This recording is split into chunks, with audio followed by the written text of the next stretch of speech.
शोले के लिए अमिताभ बच्चन नहीं थे पहली पसंद। विलेन को जय बनाना चाहते थे रमेश सिप्पी। कैसे मिली बिग बी को चांस? अमिताभ बच्चन और धर्मेंद्र की जोड़ी ने दोस्ती के मायने सिखाए।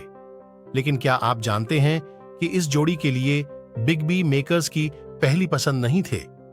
रमेश सिप्पी ने अपनी फिल्म में जय के किरदार के लिए एक विलेन को अप्रोच किया था, लेकिन उस स्टार की छुट्टी कर फिर अमिताभ को चांस मिला। ये करिश्मा कैसे हुआ, चलिए आपको बताते हैं। पिछली एक शताब्दी में बॉलीवुड के फिल्म मेकर्स ने कुछ ऐसी फिल्में बनाई है जो लोगों के दिलो दिमाग पर राज करती है। कल्ट क्लासिक फिल्मों की जब जब बात होती है तो उस लिस्ट में सबसे ऊपर वो मल्टी स्टारर फिल्म आती है जिसके किरदार ही नहीं लोगों को डायलॉग्स और गाने 5 दशक के बाद भी याद हैं। वो फिल्म कोई और नहीं बल्कि फिल्म शोले है।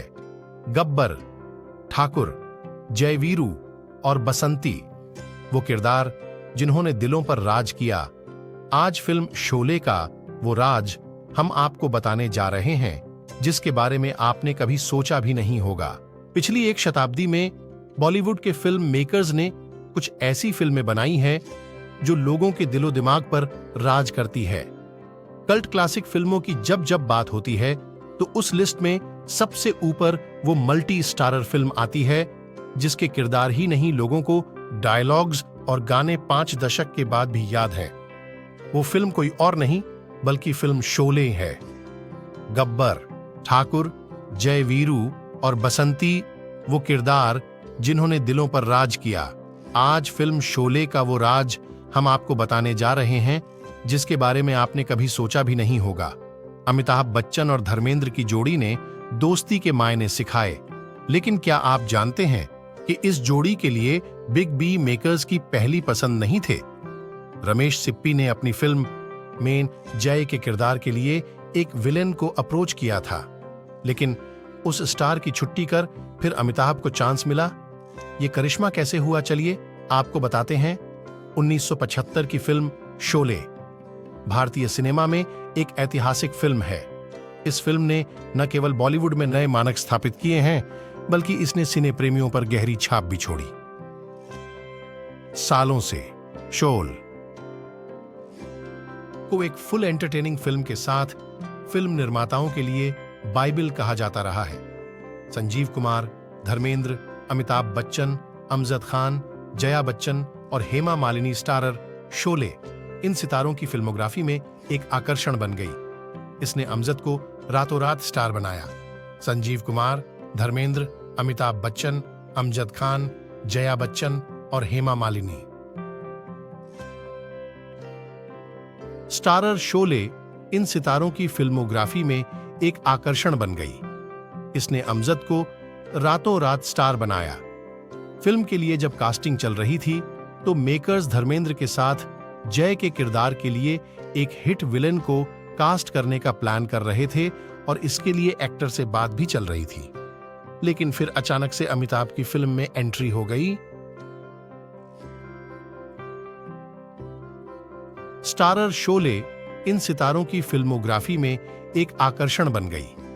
इसने अमजद को रातों रात स्टार बनाया। फिल्म के लिए जब कास्टिंग चल रही थी तो मेकर्स धर्मेंद्र के साथ जय के किरदार के लिए एक हिट विलेन को कास्ट करने का प्लान कर रहे थे और इसके लिए एक्टर से बात भी चल रही थी। लेकिन फिर अचानक से अमिताभ की फिल्म में एंट्री हो गई। जयदेव यानी जय के किरदार के लिए मेकर्स की पसंद शत्रुघ्न सिन्हा थे, जिसके लिए मेकर्स एक्टर से बात भी कर रहे थे। बात पूरी होती उससे पहले ही धर्मेंद्र ने सारे खेल बदल दिया और मेकर्स से उन्होंने अमिताभ बच्चन की पैरवी कर डाली। आपकी अदालत में धर्मेंद्र ने इस राज्य को खोला था। धर्मेंद्र ने बताया था कि अमिताभ के नाम की सिफारिश उन्होंने ही मेकर्स से की थी और जब इस बात की जानकारी शत्रुघ्न को हुई तो वह काफी नाराज हुए थे। आपकी अदालत में धर्मेंद्र ने इस राज्य को खोला था। धर्मेंद्र ने बताया था कि अमिताभ के नाम की सिफारिश उन्होंने ही मेकर्स से की थी और जब इस बात की जानकारी शत्रुघ्न को हुई तो वह काफी नाराज हुए थे। धर्मेंद्र ने शत्रुघ्न से कहा कि अमिताभ उनके पास आए और उन्होंने उन्हें निर्माताओं को उनके लिए अप्रोच करने के लिए कहा, जिसके बाद उन्होंने उनकी सिफारिश की थी। शत्रुघ्न से उन्होंने कहा था, यार कुछ समझ नहीं आता, वो पहले आया, सोचा चलो बेचारे को दे दो। 15 अगस्त 1975 को रिलीज हुई इस फिल्म को बनाने के लिए 3 करोड़ रुपए खर्च हुए थे। शोले का life time world wide box office collection 30 crore रुपए है। 70 के दशक के लिहाज से शोले ओवर बजट फिल्म थी। इसकी अहम वजह थी फिल्म कि कई सीक्वेंस का काफी लंबे समय में शूट होना। आप ये जानकर हैरान हो जाएंगे कि 3 घंटे 20 सेकंड की इस फिल्म को सिनेमाघरों में आते आते करीब 3 साल का वक्त लगा था। दरअसल रमेश सिप्पी ने मनचाहा इफेक्ट पाने के लिए कई सीन्स को बार बार कराया। इतना ही नहीं, एक सीन के लिए तो उन्होंने करीब 3 साल का इंतजार भी किया था। आप ये जानकर हैरान हो जाएंगे कि 3 घंटे 20 सेकंड की इस फिल्म को सिनेमाघरों में आते आते करीब 3 साल का वक्त लगा था। दरअसल रमेश सिप्पी ने मनचाहा इफेक्ट पाने के लिए कई सीन्स को बार बार कराया। इतना ही नहीं, एक सीन के लिए तो उन्होंने करीब 3 साल का इंतजार भी किया था।